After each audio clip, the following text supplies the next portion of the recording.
తెలంగాణలో రికార్డు స్థాయిలో విద్యుత్ వినియోగం పెరిగింది. 17,000 మెగావాట్లకు చేరువలో విద్యుత్ డిమాండ్ నెలకొంది. పెరిగిన విద్యుత్ వినియోగంపై నేడు కీలక సమావేశం జరగనుంది. డిప్యూటీ సీఎం భట్టి అధ్యక్షతన విద్యుత్ సంస్థల ప్రతినిధులు, అధికారులు భేటీ కాబోతున్నారు.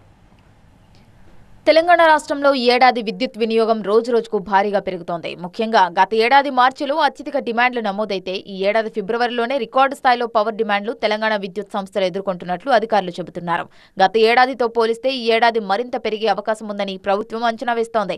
గత ఏడాది మార్చిలో 15,623 మెగావాట్ల విద్యుత్ డిమాండ్ చేయగా ఈ ఏడాది ఫిబ్రవరిలోనే 15,920 మెగావాట్ల విద్యుత్ నమోదైనట్లు అధికారులు చెబుతున్నారు. ఈ నెల 6న అత్యధికంగా రికార్డు స్థాయిలో 15,752 మెగావాట్ల డిమాండ్ వచ్చింది. వేసవి రాకముందే విద్యుత్ డిమాండ్ ఇలా ఉండటంతో ముందు పరిస్థితిని ముందుగానే పసిగడుతోంది ప్రభుత్వం. పరిస్థితిని దృష్టిలో పెట్టుకుని తెలంగాణ ప్రభుత్వం అలర్ట్ అయింది. విద్యుత్ సరఫరా నిరంతరాయంగా కొనసాగించేందుకు ప్రభుత్వం కృషి చేస్తోంది. విద్యుత్ డిమాండ్ ఎంత పెరిగినా ప్రజలకు ఎలాంటి ఇబ్బంది లేకుండా సరఫరా చేసేందుకు విద్యుత్ సంస్థలు సమాయత్తమవుతున్నాయి. అవసరానికి మేర ఏర్పాట్లు చేసుకోవాలని ఇప్పటికే విద్యుత్ సంస్థలకు ఆదేశాలు జారీ చేశారు డిప్యూటీ సీఎం మల్లు భట్టి విక్రమార్క. రాష్ట్రంలో విద్యుత్ డిమాండ్ ఎంత పెరిగినా సరఫరాలో ఎలాంటి అంతరాయం లేకుండా చూడాలని అధికారులను ఆదేశించారు. ఎలాంటి సమస్య లేకుండా నాణ్యమైన విద్యుత్ను పంపిణీ సంస్థలు భట్టి ప్రకటించారు.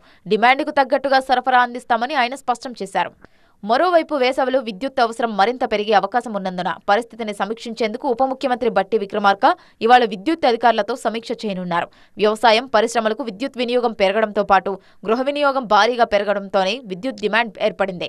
ఈ ఏడాది విద్యుత్ డిమాండ్ 17,000 మెగావాట్లకు చేరుకుంటుందని విద్యుత్ శాఖ అంచనా వేస్తోంది. మరోవైపు రాష్ట్ర వ్యాప్తంగా ఉష్ణోగ్రతలు భారీగా పెరిగిపోతున్నాయి. ఫిబ్రవరిలోనే ఎండలు దంచి కొడుతున్నాయి. ఉష్ణోగ్రతలు పెరిగిపోవడంతో ఫ్యాన్లు, ఏసీలు, కూలర్ల వినియోగం భారీగా పెరిగిపోతోంది. అటు పరిశ్రమలకు విద్యుత్ వినియోగం భారీగా పెరిగిపోయింది. గత ఏడాదితో పోల్చుకుంటే ఈ ఏడాది 13.49% విద్యుత్ డిమాండ్ పెరిగిందని విద్యుత్ శాఖ భావిస్తుంది.